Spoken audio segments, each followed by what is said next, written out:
Happy New Year. It's Friday, January 2nd. I'm Jake Ward. This is The Rip Current. And we are looking, first of all, at a very specific set of headlines this morning about AI. We're awash in them.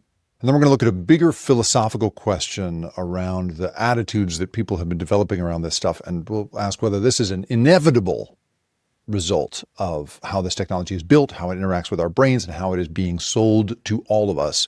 I think that's a nice way to start off the very futuristic sounding year of 2026.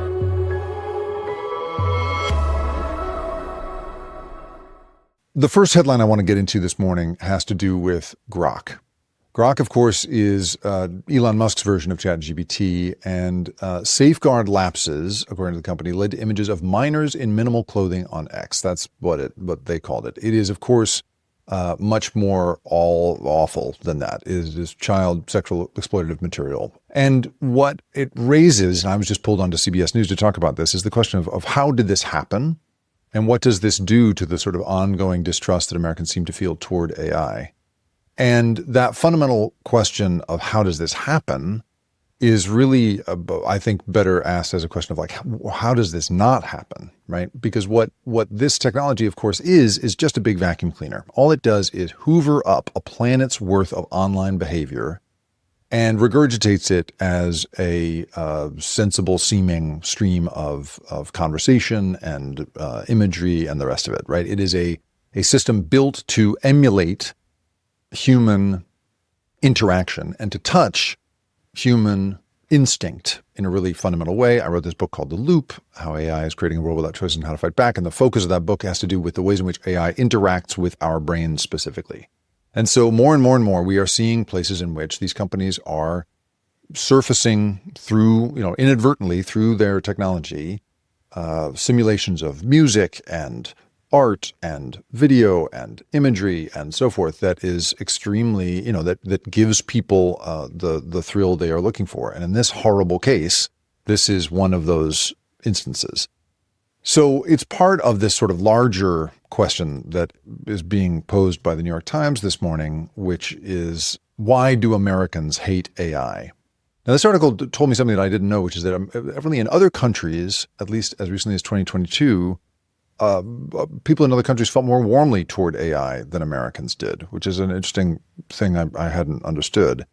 But what it's asking sort of throughout is this fundamental question. And my answer to this, because I study this stuff for a living, is that there are two things going on. One, you are seeing a playbook. Well, so we're seeing a technology, first of all, in which the companies are, what they are offering through the technology, the upside for your average person is not clear, right? This is a technology that in theory can, help you with your homework, help you convince your boss you're doing more work than you are, make funny poems for you, right? There's some basic interest on the part of the broad majority of the public in this stuff. But in terms of it's actually impacting your life in a positive way, in my world, you got to get into the commenters, and I'm sure I heard from a few of you, right, who say, well, I use it all the time and it makes an incredible difference in my work. Well, okay, if you are a technical person who is doing a very specific kind of technical job, I can understand that, sure. But for the vast majority of Americans, I would argue, the benefit is not at all clear. And then those Americans go on to hear the promises from these big companies that they are making to shareholders, which is these technologies are going to transform the way we do work. And what that reads as is, and then you're seeing the headlines in which the heads of these companies are saying, we are no longer going to need to hire this kind of person or that kind of person, a customer service agent, the rest of it. All of that is meaning that there is, huge, I think, anxiety on the part of people, on the part of people basically saying, well, what is this going to mean for my life, for my humanity, right?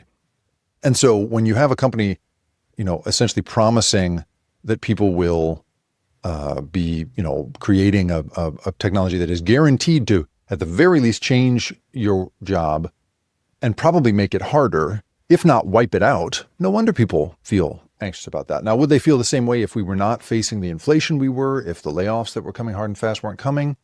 Maybe, right? But that's one thing. Another thing here, has to do with what I consider to be sort of the dated public relations sort of tactics of these companies. So in Grok's case here, and Elon Musk is famous for not really employing PR people, not really dealing with that side of the business much at all.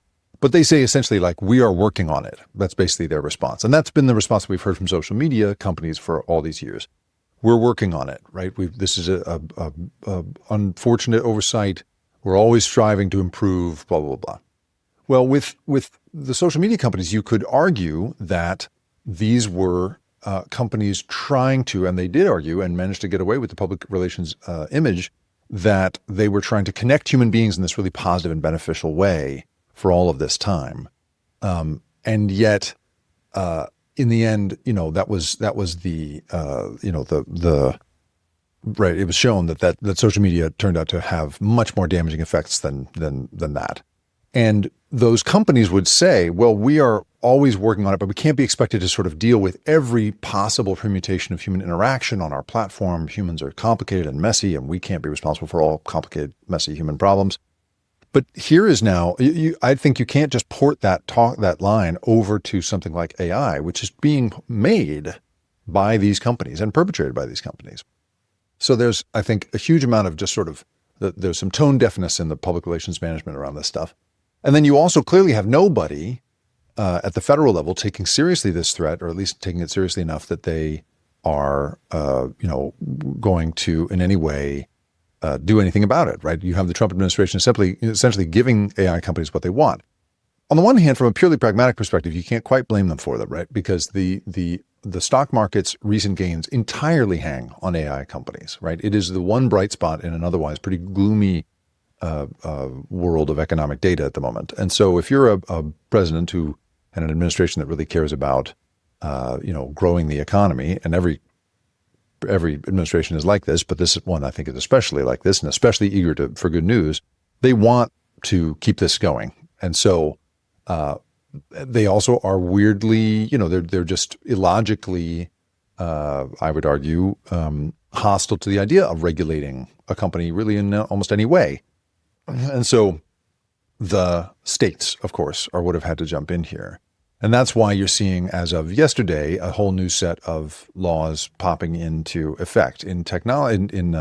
Here in California, a bunch of new bills have passed, including ones that prevent AI from posing as licensed professionals, a whole thing about addressing artificially generated pornography, which is extremely timely considering the news out of Grok. These big sort of fundamental foundational model questions that Scott Wiener, the state assembly sponsor, wanted to address with his risk mitigation requirements bill that requires these AI developers to basically say how they are mitigating the big like Terminator risks of these of these technologies. Safeguards for minors using AI chatbots, and that's in response to, of course, these lawsuits that have come up against OpenAI and others for people getting into these psychotic relationships with these chatbots, and in some cases taking their own lives sort of in the care of these chatbots.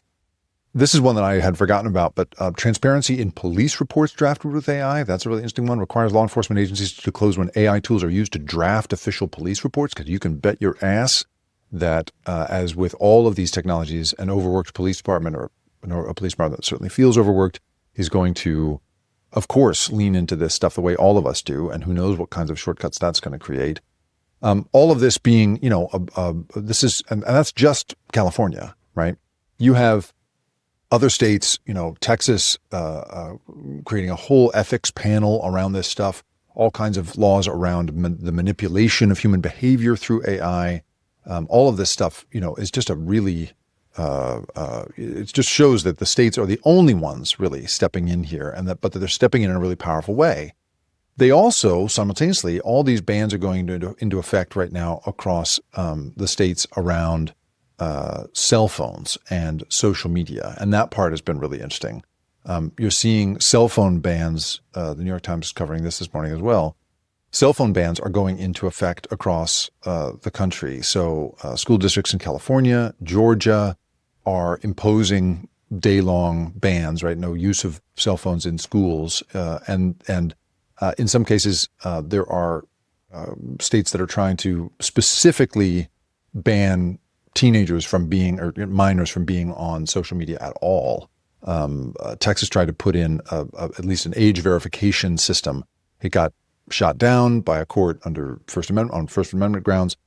But Virginia has a law in the works right now that would make it such that social media companies that the default should only be 1 hour a day of social media for kids, and anything else has to be up to the discretion of the parents, right? So we're just seeing the states are stepping in because clearly, unlike the PR people at Grok, they've learned the lessons of the social media era, which was that if this stuff is unregulated and if the train is let to go without any brakes at all, it's going to start to run out of control. And that's absolutely what's happening. The last thing that I'll just leave you with here is we've talked here about, right, the distrust that people have around this stuff and the ways in which this imagery, the sort of the reputation of this technology is really hurting. Well, I was just watching this really fascinating story out of India in which Messi made a trip to India and was told the fans there spent quite a bit of money to be in the same place as him, to physically be with him. But he was so surrounded by dignitaries, you can see this, that the crowd starts to get angry. They feel cheated. And suddenly the whole thing turns into a big protest in which fans come over the stands and begin to destroy the stadium. They're so upset about it because they've spent big money, right? And they've been promised to be sort of part of this fever, right, for soccer.